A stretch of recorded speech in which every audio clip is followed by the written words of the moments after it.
আসসালামু আলাইকুম বন্ধুরা, আমি শাহবাজ সালিকিন আর আপনারা দেখছেন আইজাস টেক। বন্ধুরা, আজ আমি আপনাদের আর্টক্যাম 2008-এর ফুল একটি কোর্স নিয়ে হাজির হয়েছি। তো এই কোর্সটি কেন, কিসের জন্য, সেটা একটু পরেই আমি আপনাদের সুন্দর করে বলে দিচ্ছি। আসলে আমরা যারা সিএনসি ডিজাইনার হতে চাই তাদের জন্য এই আর্টক্যাম 2008 সবথেকে ভালো একটি সফটওয়্যার। আর্টক্যাম 2008 ছাড়াও অনেক সফটওয়্যার রয়েছে, তো তার মধ্যে সবথেকে গোছানো সফটওয়্যার আমার মনে হয় এটি। তো এই সফটওয়্যার ব্যবহার করে কিভাবে আপনি একজন ডিজাইনার হয়ে উঠবেন সেটা নিয়ে আজকে আমি আলাপ করব, এবং এই আর্টক্যামের ফুল একটি কোর্স আমি আজকে থেকে আপনাদের সামনে তুলে ধরব। তো আশা করি ভিডিওটির সাথে থাকবেন, পুরো ভিডিওটি দেখবেন এবং এই কোর্সের প্রতিটি পর্ব খুব মনোযোগ সহকারে দেখবেন। খুব মনোযোগ সহকারে দেখলে আমি আশা করি যে আপনারা একজন সফল গ্রাফিক্স ডিজাইনার মানে সিএনসি ডিজাইনার হয়ে উঠবেন। তো সিএনসি ডিজাইনার হতে গেলে যা কিছু প্রয়োজন আমি আজকে আপনাদের সেটা শেখাবো, এবং একদমই ফ্রি। আমি জানি এই কোর্সটা অনেক মানে দামি একটা কোর্স, তো অনেকের পক্ষে এত টাকা দিয়ে একটা কোর্স করা সম্ভব হয় না। তো এর জন্য আমি আপনাদের মাঝে নিয়ে এসেছি আজকে ফ্রি কোর্সটি। তো আমার এখানে সব পার্টগুলো দেখবেন মনোযোগ সহকারে, ইনশাল্লাহ আপনি ভালো রেজাল্ট পাবেন। তো বন্ধুরা চলুন শুরু করি। শুরু করি আজকে ফার্স্ট ডেতে আমরা কি শিখব। ডে 1 ইন্ট্রোডাকশন, সফটওয়্যার সম্পর্কে ইন্ট্রোডাকশন দিব আজকে, এবং সফটওয়্যার ইনস্টলেশন। তো সফটওয়্যার ইনস্টলেশন সম্পর্কে আপনারা নিশ্চয়ই সবাই জানেন। যদি না জেনে থাকেন বা সফটওয়্যারটি আপনাদের কাছে না থেকে থাকে, সফটওয়্যারটি প্রয়োজন হয়ে থাকলে আমাকে কমেন্টস করে জানাবেন, অবশ্যই আমি আপনাদের কমেন্টসের রিপ্লাই দেবো। এবং সফটওয়্যারটি কীভাবে পাবেন বা কীভাবে আমি আপনাদের দিতে পারি সেটা নিয়েই আমি আপনাদের সাথে কমেন্টস বক্সে কথা বলবো বা আমি হেল্প করার চেষ্টা করব। Okay fine. এরপর হচ্ছে আর্টক্যাম 2008-এর বেসিকটাই আজকে আমি আপনাদের দেখাবো। প্রথম পর্বে বেসিকটা দেখাবো, কারণ হচ্ছে খুব যে আজকে সফটওয়্যারটা আসলে কতটুকু সহজ বা কঠিন এটা নিয়ে আলাপ করব। এটা হচ্ছে একদম ইজি একটা ব্যাপার, কিছুদিন প্র্যাকটিসের উপর ডিপেন্ড করবে আপনি কতটা ভালো করতে পারবেন। আপনি যত বেশি প্র্যাকটিস করবেন খুব অল্প সময় আপনি শিখতে পারবেন, আর আপনি যদি প্র্যাকটিস না করেন তাহলে আপনার কাছে এটা অনেক বড় এবং অনেক কষ্টসাধ্য হয়ে যাবে। তো ঠিক আছে, এরপর হচ্ছে বেসিক টুলস। তো বেসিক টুলসগুলো হচ্ছে এইগুলো। তো এইগুলো নিয়েই আমি আজকে আপনাদের সাথে আলাপ করব। তো চলুন বন্ধুরা আমরা সফটওয়্যারে চলে যাই। তো আর্টক্যাম 2008 আপনারা যখন ইনস্টল করবেন, ইনস্টল করার পর ডেস্কটপে আপনারা অবশ্যই আপনারা এইভাবে একটা আইকন পাবেন, এবং এটাকে আমরা ডাবল ক্লিক করে ওপেন করব অ্যাজ ইউজুয়াল সব সফটওয়্যারের মতো। তো বন্ধুরা, এই হচ্ছে আমাদের সফটওয়্যার ইন্টারফেস, আর এই ইন্টারফেসের মধ্যে রয়েছে অনেক কিছু যেটা আমি আপনাদের এখনই বলে দিচ্ছি। আর আগেই বলে দিচ্ছি যে ভয় পাওয়ার কিছু নেই, আপনারা ভিডিওটি ফলো করুন সুন্দরভাবে, মনোযোগ দিয়ে দেখলে অল্প সময় আপনারা একজন সফল graphics designer, that's mean CNC designer হয়ে উঠবেন। তো বন্ধুরা, এই যে আমাদের বাম সাইডে যা রয়েছে আমি সেটা নিয়ে আপনাদের সাথে আলাপ করছি। এখানে হচ্ছে প্রথমে দেখা যাচ্ছে যে প্রজেক্টস। তো আমরা এইগুলো নিয়ে কাজ করবো না, প্রজেক্টস নিয়েও কাজ করবো না, আদার্স ফিচার নিয়েও কাজ করবো না। তো আমরা কাজ করবো হচ্ছে মডেলস, এই মডেলস নিয়ে। তো মডেলসে যেটা হচ্ছে এই ক্রিয়েট এ নিউ মডেলস মানে তো বুঝতে পারছেন, নতুন একটা মডেলস ওপেন করার জন্য এটা। আর ওপেন এক্সিস্টিং মডেল হচ্ছে আপনি আগে যে কাজগুলো করেছেন বা মডেল আপনি সেভ করে রেখেছেন সেগুলো ওপেন করার জন্য। তো আমরা আজকে সেটা না করে আমরা এই ক্রিয়েট নিউ মডেলসে ক্লিক করব, যেহেতু আমরা নতুন, আমাদের এই ওপেন এক্সিস্টিং মডেল নিয়ে কথা বলার কোনো কারণ নেই। নিউ মডেলসে ক্লিক করার পরে আমরা যেটা পেলাম সেটা হচ্ছে সাইজ ফর নিউ মডেল। তো সাইজ ফর নিউ মডেলে আমরা সাইজ করব, বা এখানে কোথায় কি কোনটার কি কাজ আমি আপনাদের বলে দিচ্ছি। এটা এখানে ওপেন করার পর আমরা পাচ্ছি একটা ওয়াই যেটা হচ্ছে হাইট, আর হচ্ছে এক্স যেটা হচ্ছে ওয়াইড। তো উইথ আর হাইট নিয়ে আমি আপনাদের বলছি, আমরা বাংলাদেশে যত মেশিন ইউজ করি সাধারণত যে মেশিনগুলো ইউজ করি সেগুলো হচ্ছে সিঙ্গেল হেড মেশিন। তো সিঙ্গেল হেড মেশিনে 3টে এক্সেস হয়, সেটা এক্সেসে একটা হচ্ছে ওয়াই, একটা হচ্ছে এক্স, আর একটা হচ্ছে জেড। তো জেড এখানে নেই, জেডটা আমরা ইউজ করি হচ্ছে 3D সময়। তো আমি অবশ্যই আপনাদের যখন 3D ক্লাস করব তখন আপনারা দেখতে পাবেন যে কীভাবে জেড কাজ করে। তো ওয়াই আর এক্স, এই ওয়াই আর এক্সের যে ব্যাপারটা সেটাই আমি আপনাদের এখন বলছি। আর এখানে দেখা যাচ্ছে রেজুলেশন হচ্ছে আগে এটা ছিল না, এটা 2008-এর সফটওয়্যার, তখন তো এত ভালো কম্পিউটার ছিল না, তাই এর জন্য রেজুলেশন কমিয়ে কাজ করার জন্য এই সুবিধাটা রেখেছে। আর এখন তো হাই স্পিডের কম্পিউটার সব হাই প্রসেসরের কম্পিউটার, তাই এখন আমরা সবসময় বাইরেই রাখি। তখন প্রয়োজন ছিল, এর জন্য দিয়েছে। তো এটা এখন অতটা কাজে আসে না। তো ঠিক আছে, আমরা যেটা বলছি যে হাইট, ওয়াই হচ্ছে আপনার সামনে পেছনে বলতে মেশিংয়ের সামনে পেছনে, যে এই ধরুন এই বোর্ডের এই হচ্ছে পেছন, এই হচ্ছে সামনা। তো আমরা এই ওয়াই এক্স এগুলো আমরা রিমোটে দেখতে পাবো। তো রিমোটে ওয়াই এক্স জেড এগুলো সবই থাকে। তো ওয়াই হচ্ছে পেছন, সামনে পেছনে। তো ওয়াইয়ের পিছনে হচ্ছে ওয়াই মাইনাস হচ্ছে পিছনে, মানে আপনার দিকে আসবে, এবং ওয়াই প্লাস হচ্ছে সামনে, মানে আপনার থেকে দূরে যাবে। আর এক্স হচ্ছে ডানে বায়ে। তো ডানে বায়ে এক্স প্লাস হচ্ছে ডানে, মানে হচ্ছে যদি আপনার এটা মিডল হয়ে থাকে, তো এখান থেকে এক্সপেন্ডেলটা আপনার ডানে বামে যাবে হচ্ছে আপনার এক্সপেন্ডেল। তো এক্সপেন্ডেল যেটা যদি মাঝখানে থাকে সেটাকে এক্স প্লাস দিলে এটা ডানে আসবে, আর এই মাঝখান থেকে যখন এক্স মাইনাস দিবেন সেটা বায়ে আসবে। এই হচ্ছে এক্স আর ওয়াই মূল কাজ। তো এক্স ওয়াইয়ের মূল কাজ তো বুঝতে পারলাম। আর জেড যেটা এখানে নেই, জেডের কাজ হচ্ছে এক্সপেন্ডেলটা উপরে উঠবে এবং নিচে নামবে। এটা আমি আপনাদের একটু পরে ভালোভাবে বুঝিয়ে দিচ্ছি। তো আর এখানে দেখা যাচ্ছে এমএম আর ইঞ্চি। তো আমরা সাধারণত সবসময় এমএমই কাজ করে থাকি, কারণ কাছের মাপ এমএমএ করলে আপনি সবসময় পারফেকশন পাবেন। ইঞ্চিতে একটু কষ্ট হবে, তো ইঞ্চিতে না করার থেকে না করাই ভালো। তো প্রথমে আমরা ইঞ্চি থেকেই করা আপনাদের শিখাবো। তো যাই হোক, আর একটা ফুল বোর্ডের সাইজ হয়, যে একটা মেশিংয়ে যে আমরা বোর্ড মেশিং তো অনেক বড় হয়, তো সেই মেশিংয়ের একটা সাইজ আছে। তো সেই সাইজটা আমি একটু পরে আপনাদের বলে দিচ্ছি। আর এটা হচ্ছে আপনার ফুল বোর্ডের যে সাইজটা, আমি সেটা এখানে নিয়ে নেব। আমি এইভাবে কাজ করতে স্বাচ্ছন্দ্য বোধ করি।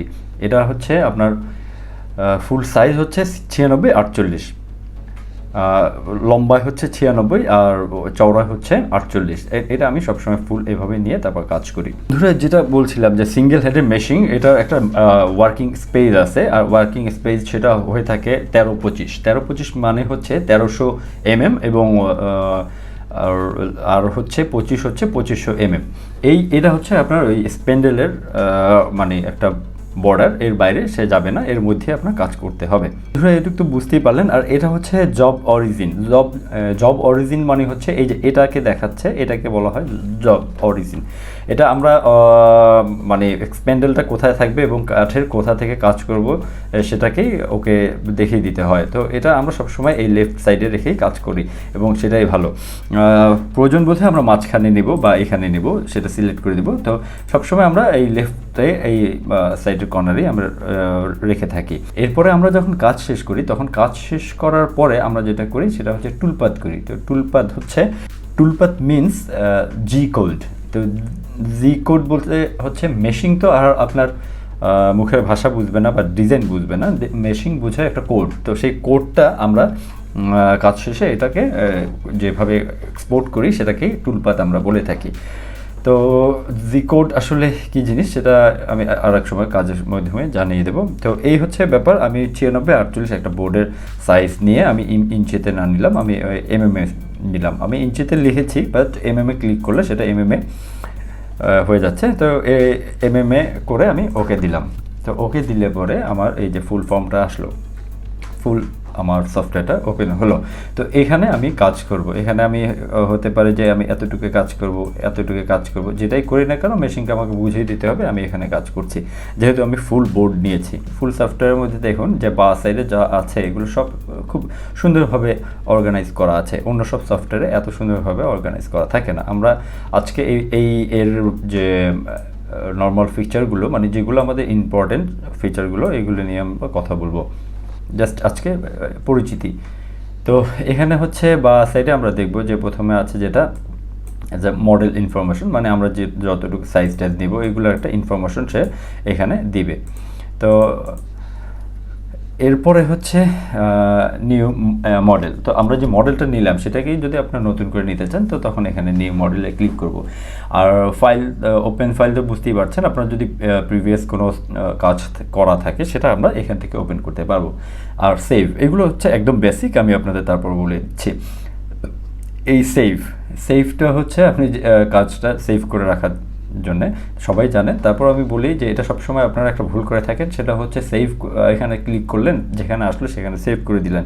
সেটা করলে আসলে পরবর্তীতে প্রবলেমে পড়তে হয়। আপনার করা উচিত হচ্ছে কন্ট্রোল-S বা এই সেভে ক্লিক করে তারপর আপনার একটা পিসিতে গিয়ে যে আপনার একটা ভালো একটা ডিভাইস, ভালো একটা জায়গায় আর কি ডিস্কে আপনি সেভ করে রাখবেন এবং নাম দিয়ে সুন্দর করে সেভ করে রাখবেন। সব কাজগুলো এক জায়গায় সেভ করে রাখবেন এবং সুন্দর করে নাম দিয়ে না রাখলে দেখা যায় যে অনেক প্রবলেম হয়। প্রবলেমটা আপনি একদিন 2 দিনে করবেন না, অনেক দিন পরে করবেন।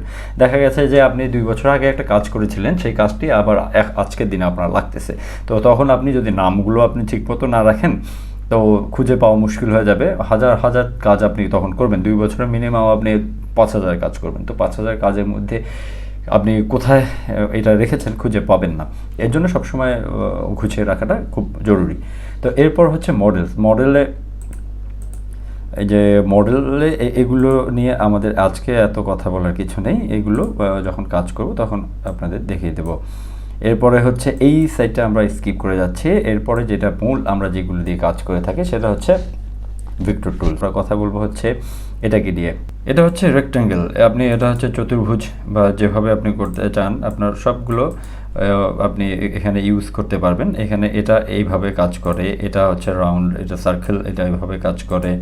এটা হচ্ছে আপনার নানাভাবে যেভাবে মন চায় সেভাবে টানতে পারবেন, হ্যাঁ, এভাবে কাজ করবে। আর এটা হচ্ছে ডিম্বাকারের মতো কাজ করবে। আমি সবগুলোই দেখাচ্ছি, এরপরে কোনটা কোথায় কাজে লাগে আমি সবগুলো আপনাদের বলে দিব। এই যে পলিগন, তো পলিগন তো কীভাবে কাজ করে জানেন। পলিগনে এখানে আমরা আবার কি করতে পারি, এখানে পলিগনের কয়টা কর্নার আছে, এখানে পলিগনে 8টা কর্নার আছে। তো আমরা এখানে চাইলে এখানে 5টা কর্নার করতে পারি। তো এই ক্রিয়েটে ক্লিক করলাম, এখানে 1 2 3 4 5টা কর্নার হয়ে গেল। এভাবে আমি চাইলে অসংখ্য কর্নার করতে পারি। এখানে যেমন ধরেন এখানে 15টা কর্নার যদি বানাই আমি, সেটা এখানে ক্লিক করলে যে 15টা কর্নার হয়ে গেল। এইভাবে অনেক ব্যাপার থাকে যেগুলো আস্তে আস্তে আপনারা শিখতে পারবেন এবং এইটা ভয় পাওয়ার কিছু নেই। প্রথমে ভয় পেলে আপনি মানে অনেক দূর পিছিয়ে গেলেন। একদম সিম্পল জিনিস, পানির মতো সহজ, যদি আপনি আমার ভিডিওগুলি সবগুলো ফলো করেন।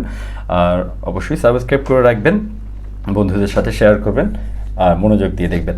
ওকে, এরপরে যেটা হচ্ছে স্টার, আপনারা তো সবাই বুঝতে পারছেন যে এটা কী জিনিস। এই যে স্টার, তারপরে হচ্ছে টেক্সট লেখার জন্য। এরপরে হচ্ছে এটা হচ্ছে আমরা যেটাকে ফিতা বলি, মেপে দেখার জন্য কতটুকু কী আছে। এগুলো সব ইজি আমি দেখিয়ে দেবো। আর এরপর হচ্ছে এটা হচ্ছে ডক্টর। অনেক সময় দেখা গেছে টুলপাত দেওয়ার সময় আপনার চোখে ধরা পড়ছে না যে প্রবলেমটা কী, তখন এই ডক্টর আপনাকে হেল্প করবে, অনেকটাই হেল্প করবে, খুব মানে কাজে লাগে তখন। এমনিতে খুব একটা কাজে লাগে না। এরপর এটা হচ্ছে ব্লক কপি। এটা ব্লক কপিটা হচ্ছে আপনার একই জিনিস অনেকগুলো কপিতে পরিণত করে দিবে খুব সহজে। হ্যাঁ, তো এরকম অনেক কিছু রয়েছে যেগুলো আপনার কাজে একদম খুব বেশি লাগবে। এইখানের যে জায়গাগুলো রয়েছে, এখানে যেগুলো রয়েছে 2D করার জন্য, এই কয়টা জায়গা, এইটুকু জায়গা সব কটা জিনিস আপনার খুব কাজে আসবে।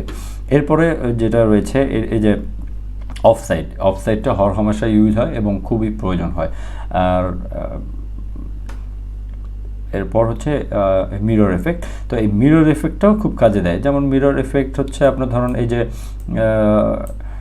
আপনার এটা কি বলে রাউন্ড শেপ, এই রাউন্ড শেপটাকে আমার যদি দেখা গেছে যে আমরা এক সাইডে আঁকলাম, তো আর এক সাইডে আবার রাউন্ড শেপটা আঁকতে হবে, বা রাউন্ড শেপটা যেটা ধরেন আমি আপনার এখানে একটা ডিজাইন করেছেন, সেই ডিজাইনটাকে আপনার এই অর্ধেকের এই সাইডেও আমার আনতে হবে। তো সেই ক্ষেত্রে এটাকে ক্লিক করে শিফটে ক্লিক করে ধরে আবার এটাকে এই পলিলাইনটাকে ক্লিক করে আমরা যদি এই মিররে ক্লিক করি এবং অ্যাবাউট লাইন দিই, তাহলে দেখা যাবে যে এই সাইডের সেম জিনিস এখানে চলে আসবে। তো এগুলো অনেক কাজে আসবে। এর পরের যে আমাদের পার্টগুলো আসতেছে সব সেগুলো থেকে আমি অবশ্যই দেখাবো। এরপরে হচ্ছে আপনাদের বেসিক ডোর দিয়ে আমি শুরু করব। তো সেই বেসিক ডোরে আমি আপনাদের সুন্দরভাবে দেখিয়ে দেবো ইনশাল্লাহ। তা এই ছিল আজকের এই সফটওয়্যারের পরিচিতি। আমি প্রতিদিনই ভিডিও দিতে থাকবো, তো একসাথে আপনারা ভিডিওগুলো হয়তো পেয়ে যাবেন আমার এই চ্যানেলে। তো সাবস্ক্রাইব প্লিজ, বন্ধুদের সাথে অবশ্যই শেয়ার করবেন। আশা করি সবাই ভালো থাকবেন। আল্লাহ হাফেজ।